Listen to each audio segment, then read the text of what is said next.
L'histoire cachée des liens de Jeffrey Epstein avec le lobby israélien. L'affaire Jeffrey Epstein a captivé le public, mais un aspect crucial a largement échappé à l'examen minutieux, ses liens profonds et obscurs avec le lobby israélien.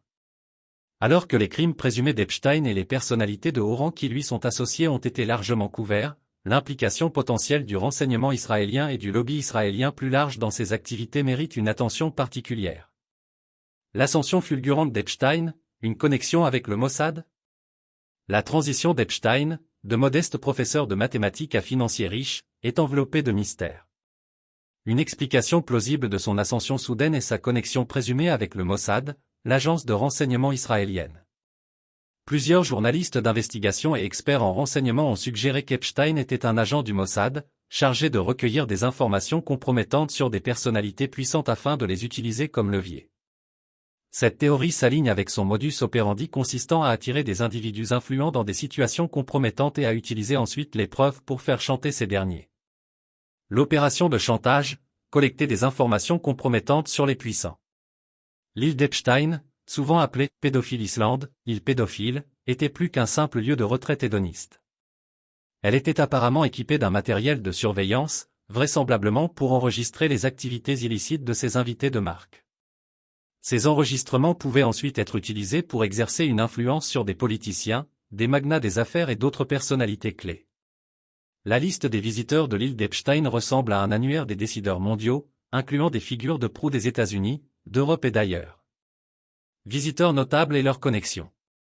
Bill Clinton, l'ancien président américain, aurait pris l'avion privé d'Epstein, le Lolita Express, à plusieurs reprises.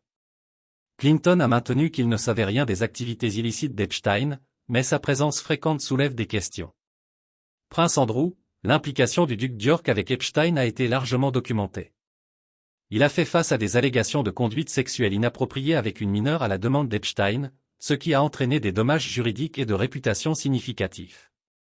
Alan Dershowitz, l'avocat de renom et professeur de droit à Harvard, était un proche associé d'Epstein. Dershowitz a été accusé de participation au réseau de trafic sexuel d'Epstein, des allégations qu'il nie vigoureusement. Les Wexner, le milliardaire fondateur de L Brands, qui comprend Victoria's Secret, avait des liens financiers étendus avec Epstein. Wexner a confié à Epstein un vaste contrôle sur ses finances, un arrangement inhabituel qui a suscité de nombreuses spéculations. Ehud Barak, l'ancien premier ministre israélien, a reconnu son association avec Epstein. Les fréquentes visites de Barak aux propriétés d'Epstein, y compris son manoir à New York, ont alimenté les soupçons sur la nature de leur relation. Naomi Campbell, la supermodèle, a été photographiée avec Epstein à plusieurs reprises, y compris à bord de son jet privé.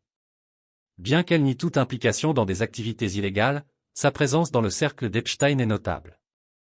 Léon Black, le cofondateur d'Apollo Global Management, avait des liens financiers et personnels étroits avec Epstein. Black a payé des millions à Epstein pour des services de planification fiscale et successorale, une relation qui a fait l'objet d'un examen minutieux. Glenn Dubin, le milliardaire de fonds spéculatifs, et sa femme, Eva Anderson Dubin, étaient de proches amis d'Epstein. Epstein aurait désigné leur fille comme sa « filleule », ce qui met en évidence la nature intime de leur relation. L'influence du lobby israélien, une main cachée? Le lobby israélien, une force politique puissante aux États-Unis, a été lié à de nombreuses tentatives d'influencer la politique américaine en faveur d'Israël. Le rôle potentiel d'Epstein en tant qu'agent du Mossad suggère une méthode d'influence plus directe, faire chanter des décideurs clés pour garantir leur soutien à Israël. Cette hypothèse est renforcée par les liens d'Epstein avec des personnalités pro-israéliennes de premier plan, y compris l'ancien premier ministre israélien Ehud Barak, qui a été fréquemment photographié entrant et sortant des propriétés d'Epstein. La mort d'Epstein, suicide ou assassinat? La mort d'Epstein dans une prison de haute sécurité en 2019 a été officiellement déclarée comme un suicide, mais les circonstances entourant cet événement ont alimenté de nombreuses spéculations et théories du complot. Compte tenu de ses vastes connexions et des informations sensibles qu'il détenait apparemment, beaucoup croient que sa mort a été orchestrée pour l'empêcher de révéler des secrets compromettants. Qu'il soit mort par suicide ou non, cet événement souligne l'immense pouvoir et la portée de ceux qui auraient pu vouloir le faire taire. Le tableau d'ensemble, démêler le réseau. Pour comprendre pleinement les opérations d'Epstein, il faut aller au-delà des gros titres sensationnels et considérer le réseau d'influence plus large dont il faisait partie. Le terme « cabale » est souvent utilisé pour décrire un groupe secret de personnalités puissantes travaillant ensemble pour un bénéfice mutuel. Dans ce contexte, Epstein peut être vu comme un opérateur clé au sein d'une cabale liée au lobby israélien, utilisant le chantage et la manipulation pour faire avancer leur agenda. Se réveiller à la réalité. Pour ceux qui considèrent l'histoire d'Epstein comme une simple théorie du complot, il est temps de reconsidérer.